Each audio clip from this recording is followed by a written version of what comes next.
I had so many great comments on the one video about the hard problem being an illusion. I'm just going to focus on one in particular, but this might address several of them. And it was a great way to look or rephrase the hard problem of consciousness. And it went something like this. The brain can perform all kinds of tasks fine unconsciously without ever showing us what's going on behind the scenes. And it can do all this really effectively and really well. So, why does it even need consciousness anyway? Why are we not just a bunch of zombies? And it's kind of easy to imagine zombies going along doing things pretty easily, well, and consciousness just kind of, messing things up. And this fits well with a video I did a while back on research that looked at people making simple decisions about which button to push. And while the brain is being imaged, and it shows that the brain decides up to 6 seconds before we get the experience of making that decision. So this all asks a really good question. Well, why is consciousness there in the first place? Now, so I'm kind of going to do this as a thought experiment. What if we have it all absolutely backwards? Um, what if the way that we're judging consciousness is from itself a very, what I'm going to call kind of a low frequency of consciousness, something I call the thinking mind's perspective? And the interesting thing about the thinking mind, of course, is that it judges everything from its own perspective and has very little empathy, and it has very little ability to see beyond itself. And so we'll start off with an old story about a beggar who spent his whole life begging strangers for money. And he had spent 40 years on this old box, this old crate that just became his kind of home. And one person came by and he begged for money, and the person said, "I'm not going to give you any money, but I'm curious about the box that you're sitting on." And he just said, "Oh, it's just an old box. There's nothing of any value to it." And but he kept pushing him on it. And finally, he opened up the box to find that it had been filled with gold. It's a very interesting story, and it comes in so many different versions. And it makes you wonder, like, from the thinking mind's perspective, is that what it's really getting at? The shamans experienced a much different experience than many of us because the thinking mind was not dominant in their human experience. And so ex- everything had life to it, everything felt conscious. And maybe that's the gold that they were talking about. The thinking mind doesn't really feel the need to look outside of itself. And so it may be missing one of the most precious things in the universe, which is, of course, consciousness itself. I mean, maybe that's it. Maybe consciousness is the foundation of being. Maybe it's all there is. But to keep things interesting, maybe it turns down in some ways, and that's what gives life to the thinking mind. And so I'm going to give you a few examples here because you don't have to believe me. I'm a very experiential kind of, that's my method. It's experience based. If I just talk and think about the thinking mind, we're not going to get very far. So if you've ever had this experience, it's one of my favorites where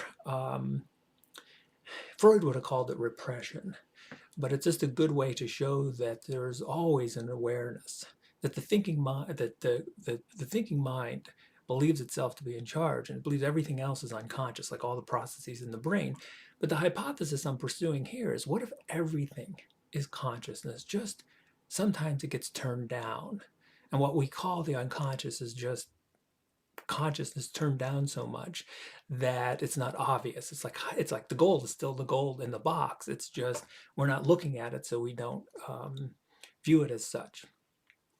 So if you've ever had this experience where maybe you've had a desire, or maybe there was a problem, or something kind of percolating in your life, and but you've been able to kind of push it down, and then all of a sudden, once you realize it, then you have this experience that you've known it all along, you know, and and that's a really interesting phenomenological piece of evidence that we really are aware all the time, but we have this trick, this ability to make us think that there is even such a thing as an unconscious because we're able to, from some perspectives, turn it down.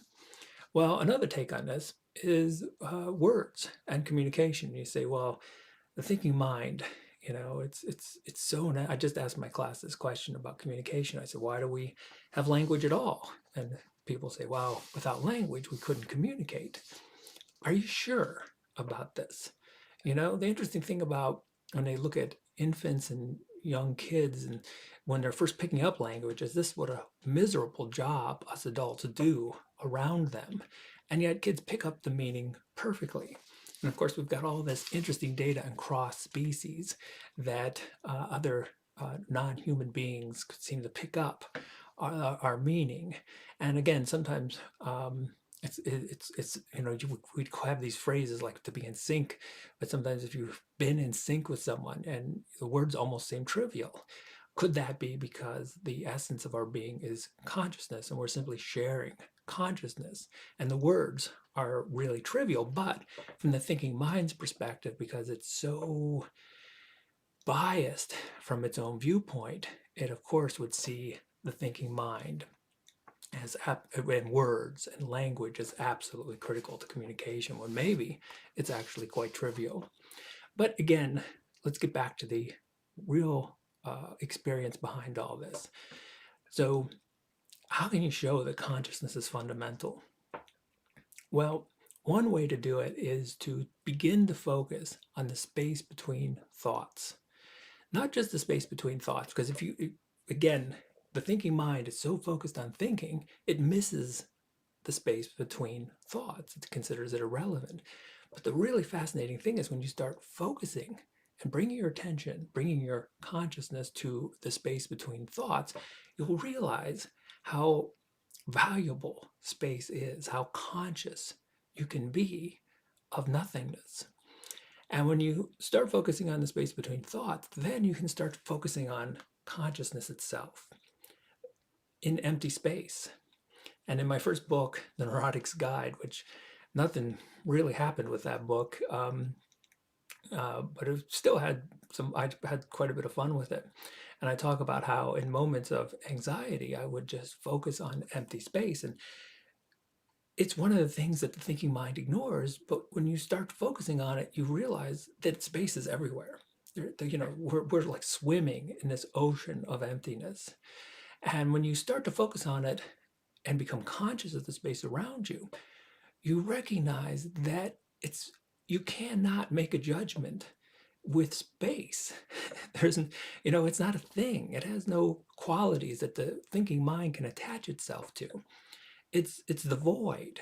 And if you remember that one Buddhist sutra, where it's form is emptiness and emptiness is form, you really get this experiential component that emptiness is what's actually giving life to form itself, just like the shamans would have experienced.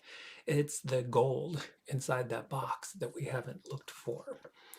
And so you can do this stuff. So you can experience it for yourself instead of just believing something someone on YouTube told you. And so I'll leave you with one final question. And I always emphasize shifting from thinking mind to more intuitive processing or feeling based, which is easier to imagine. A universe that had no thing in it except awareness, or the exact opposite, a universe that had lots of things in it, but no awareness. And so when it comes to asking, what purpose does consciousness serve?